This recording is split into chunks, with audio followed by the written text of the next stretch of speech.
Hey guys, welcome back to Creep Designs by Twitch. I'm Twitch.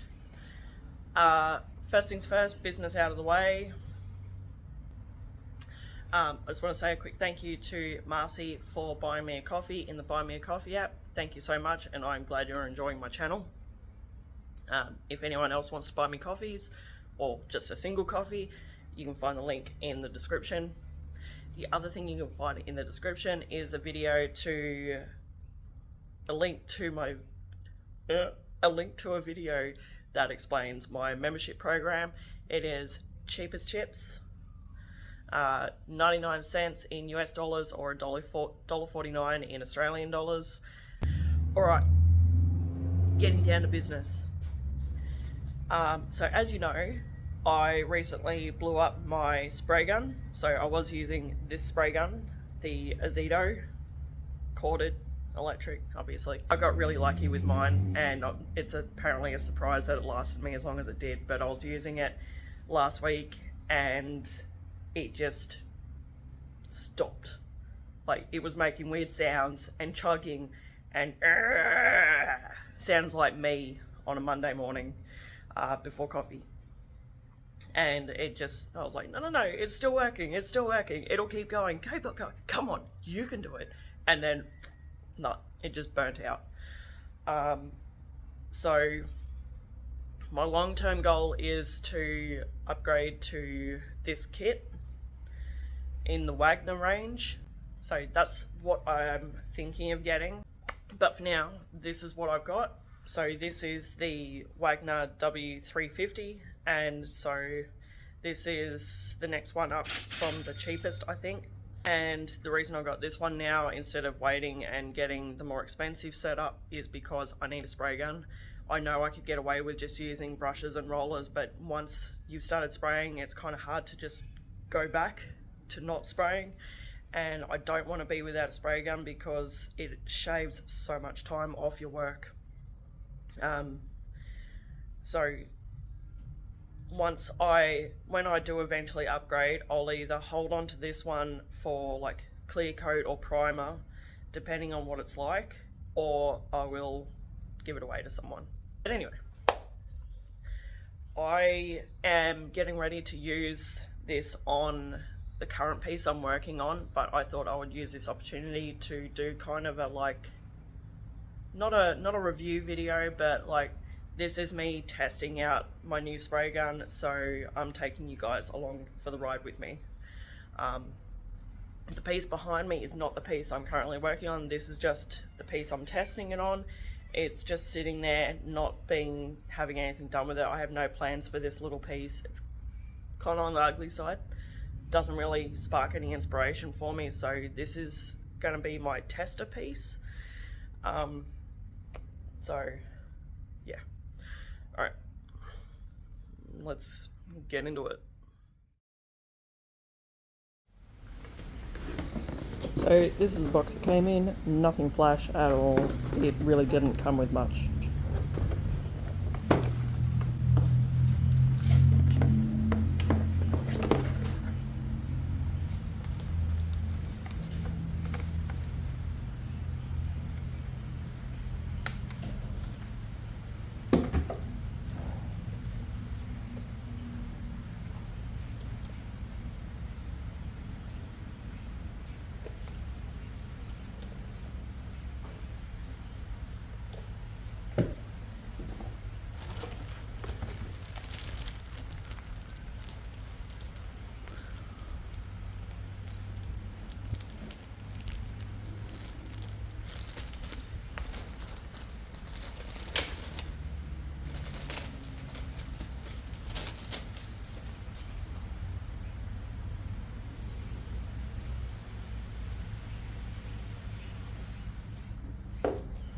Okay, so looks like this is for stirring.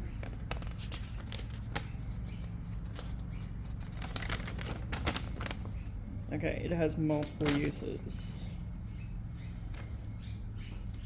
That's not what I want this side. Okay, so that and that and that are for opening paint cans, like so. Yeah, it didn't work at all. It literally just bent. This thing couldn't open a book. Alright, so stirring. So these parts here are for measuring volume, it looks like. Alright, so you hold this so that the bottom of it is on the bottom of the paint pot, and that way you can see that how much you're adding. So if you're putting water in it or thinner or something like that, you can use these notches, and that's adding like 10% or whatever. So that's for adding stuff. Oh, and that's what that's for, so you can use that to like prop it up on the side of the paint pot like that without having to hold it. That's good. And that part there is for cleaning out the nozzles, so that's handy. And the instructions, I will go through all that properly later. Looks like a pretty similar setup to the Azedo, so really simple setup. So this one, unlike the Azedo, goes on like that. Yeah.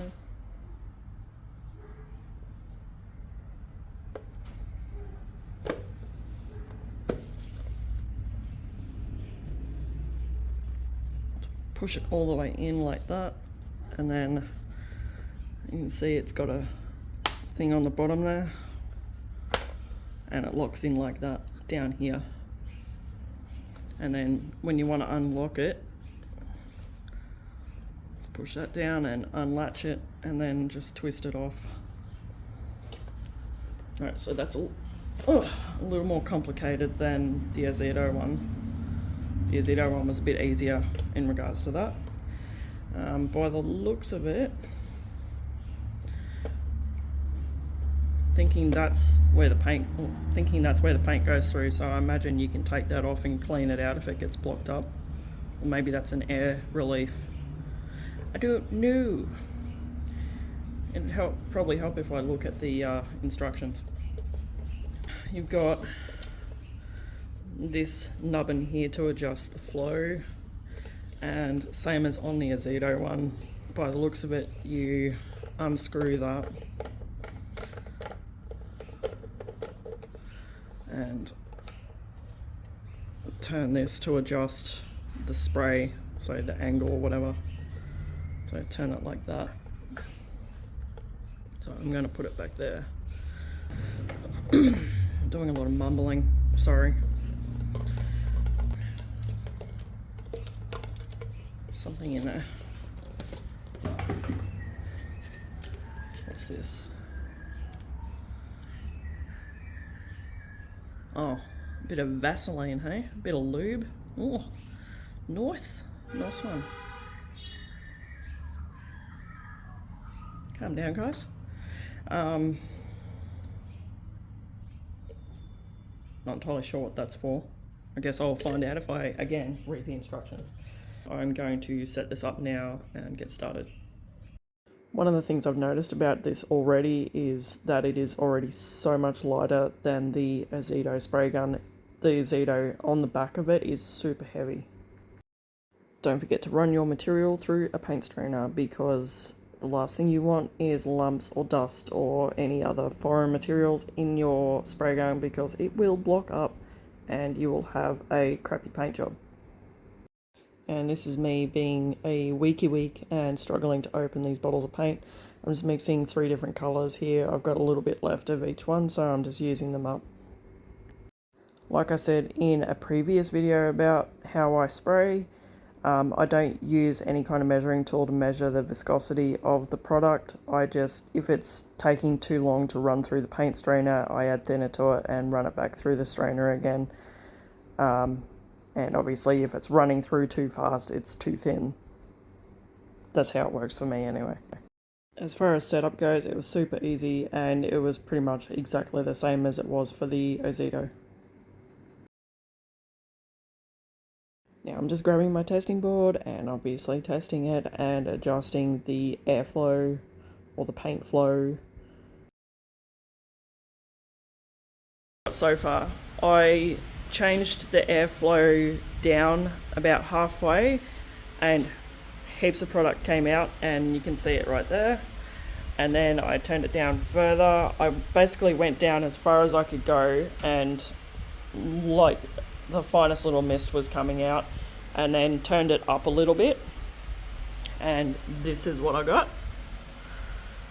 Looks like a nice even spray, but I will let that dry and come back and we'll have a look at that. So one big difference between the Ozito and this one is it's got this switch, on-off switch. I think it's on both sides for if you're left or right-handed, that you can flick on or off. So that's the on-off button. So the motor is running constantly, and then you squeeze the trigger to put the paint, let the paint out. So you don't have stopping and starting, and it's not spluttering, I guess.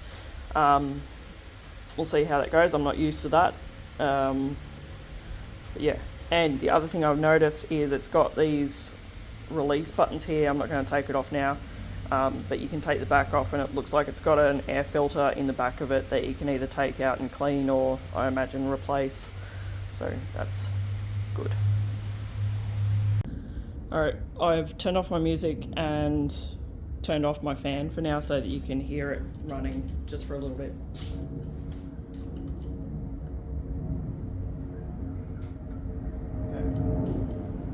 Here goes nothing. So if I turn it on.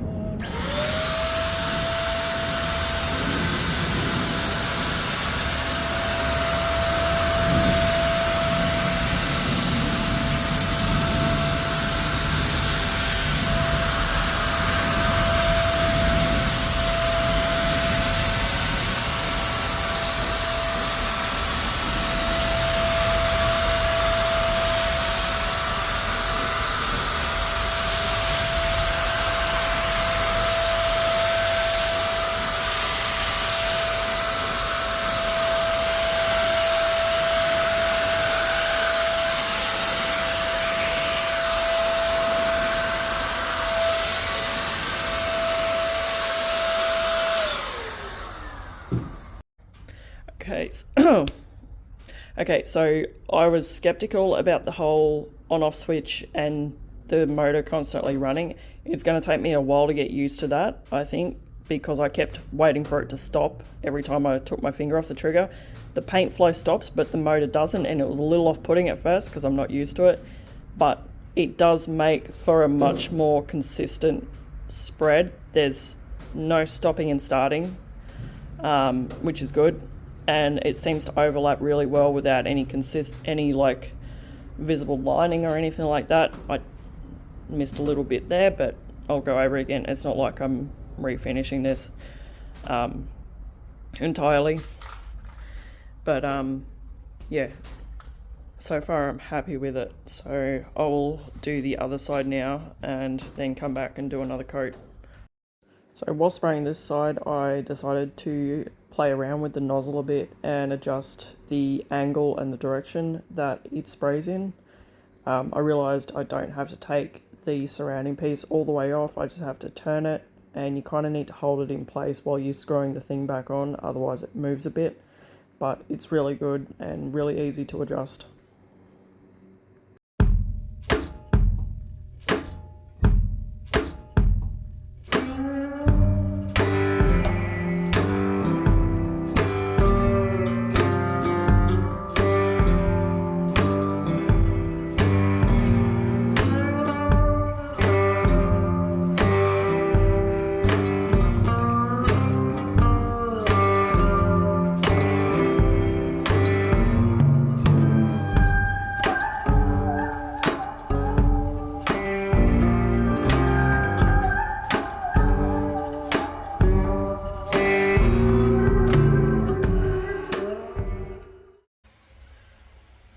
So I've just finished cleaning it out. Cleaning it was pretty straightforward, same as the Azedo spray gun that I was using. The drawers are dry now and it's got 2 coats on it, so we'll go have a look. Alright, it's pretty hard to stuff this up because I did use Carts and Millie mineral paint and it is self-sealing, but check it out. See if I can pick up how smooth that is. Oh, the light's messing up. But yeah, that's really good. The coverage is great. Again, it's probably down to the paint that I've used. But the fan and the spread of the paint from the spray gun, really smooth, really consistent. No spluttering or spitting or anything like that. I didn't have to add anything to the paint, but I'll see how that goes with a thicker paint. There's a little bit of overspray, but you're going to get that. Overall, really happy with the WAGNER 350. Even if it is just temporary, I'd happily, so far, obviously I'll need to use it some more to get a real good feel for it, but I would gladly recommend it at this point to other people. Alright, well, I'm going to go use this again on an actual piece that I'm working on, and yeah, if anyone's got any questions about it or anything, please feel free to comment and I will get back to you. So, I think that's it. I was trying to keep this simple, but yeah. Alright, well, I'll catch you guys next time.